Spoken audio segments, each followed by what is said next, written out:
that God has said that all of creation is good. And are you part of creation? Yes, you are.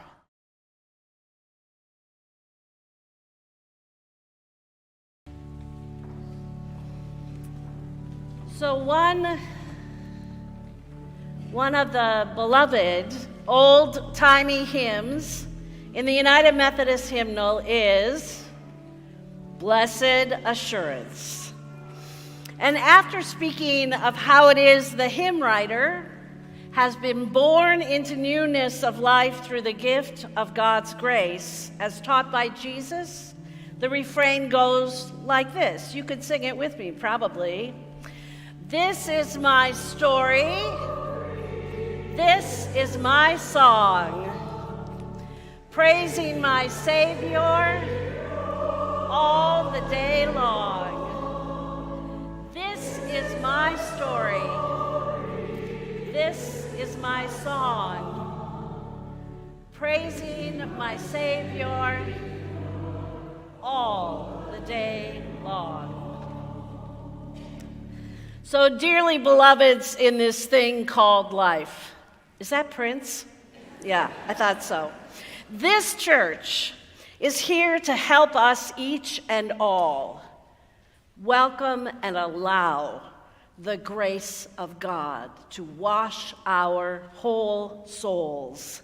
That outpouring of delicious, soul-freeing wash of God's love and the sacred claiming that moves and breathes and infuses our very beings. We are called, each one of us, no exceptions. We are called, Will is called, and Pastor Christy is called. And each one of us is called to celebrate the ways that being God's beloveds is our story, and it is our song. We are called to claim God's saving grace as our story, and we are called to sing that grace in every day of our walking around lives, with children accompaniment, hopefully. That's why we are church. We gather every week to celebrate the love of God as it was given us through the Hebrew Scriptures, through prophets and story and psalms and poetry and song. And we name the intimacy of this astounding and powerful truth as you just sang it. It's a kind of dirgy setting, search me, O God, and know my heart. I like it less dirgy and more as an invitation, a joyful invitation, that God would search and know us, that God would investigate our lives, that God who created us and knit us together, that God has said that all of creation is good. And are you part of creation? Yes, you are. And that makes you? Thank you. Good answer. Let's try it again. And that makes you? Good. Yes.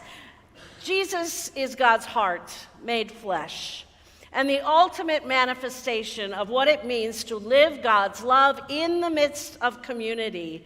And Jesus never taught that living in community is easy or always pretty. That's a gift. Jesus knew that whenever two or more are gathered, there's gonna be conflict.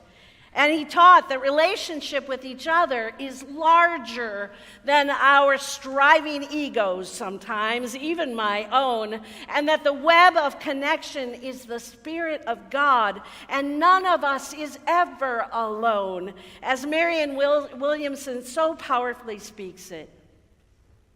We were born to make manifest the grace of God that is within us. It's not just in some of us.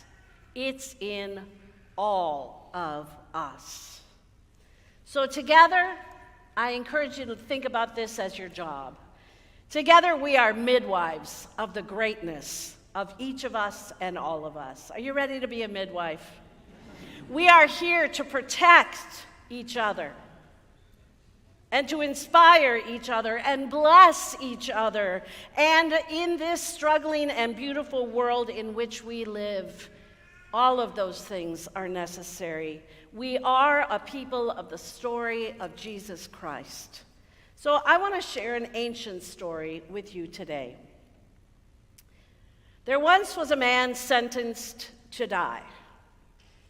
He was blindfolded and he was put in a pitch black cave. And the cave was 100 yards by 100 yards.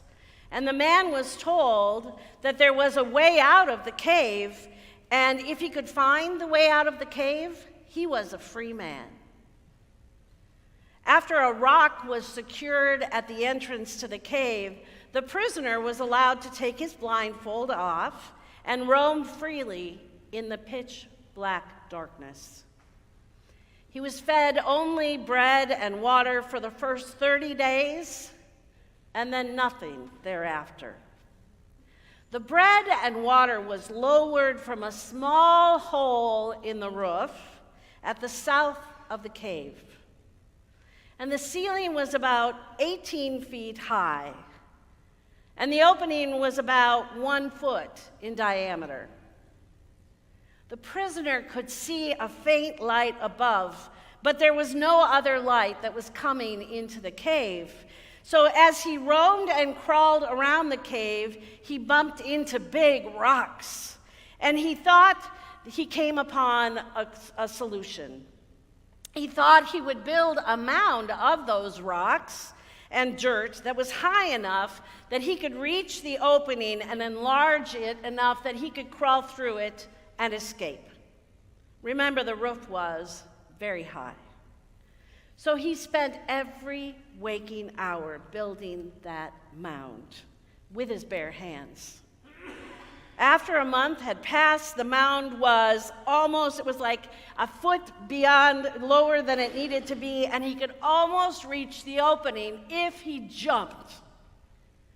He was almost exhausted by his work, and he was extremely weak. One day, just as he thought he could touch that opening, he fell, and he was simply too weak to get up. And in 2 days, he died. His captors came to get his body, and they rolled away the huge rock that had covered the entrance. And as light flooded into the cave, it illuminated an opening in the wall of the cave about 3 feet in circumference. It was the opening to a tunnel that led to the other side of the mountain. And this was the passage to freedom that the prisoner had been told about. It was in the south wall, directly under the opening in the ceiling. And so all the prisoner would have had to do was crawl about 200 feet in the dark, and he would have found freedom. But he was so completely focused on the light that it never occurred to him to look for his freedom in the darkness. Liberation was there all the time, right next to the mound that he was building. But liberation was in the darkness. Hennepin Avenue United Methodist Church is a place where we name the power of both darkness and light. Just as we were able to sing and speak in the psalm, we cannot and we do not seek to hide from God or from the world or from each other, because we know that sometimes we feel so surrounded by the shroud of challenge, and somehow we find that we are not sure we have the courage to continue, but somehow we bring ourselves to this place, whether in body or joining online, and we encounter community, and we become students of the love ethic of Jesus Christ. One of our members, in describing our church to a visitor, said something along the lines of this, and it's probably not a direct quote, "Forgive me, Ginger." She said to this person new to the church, "This building is large, and it is beautiful, and it is beloved. But it is the people of the church who bring in the light." God is with us, friends. God is in and among us, friends. God is in the midst of this church and in the midst of this city. And as we together explore what it is to be fully alive in God's delight, may we summon the courage to live love because we are light. So let us bring it and let us bear it together. You with me? Happy new school year. Let's sing.